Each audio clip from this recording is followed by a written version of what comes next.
เงียบมิดซิลีแหละเงียบมิดซิลีสวัสดีค่ะสวัสดีปีใหม่เสียงดี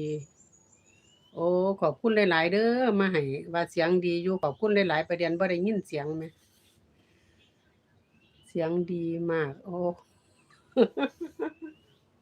เสียงดีมากขอบคุณหลายๆเด้อโอ้ยดีใจแฮงมีคนมาบอกมีคนมาคอมเมนต์ว่าเสียงดี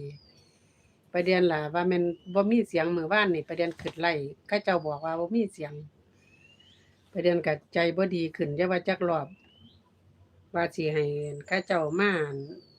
เขาบอกขอบคุณหลายๆเด้อเขามาบอกประเด็นขอบคุณหลายๆเด้อให้มีแต่ความสุขความเจริญน้องไอดาขอบคุณหลายๆบ่ซั้นประเด็นบ่ฮู้เลยว่ามันได้ยินเสียงบ่ได้ยินเสียงพี่น้อง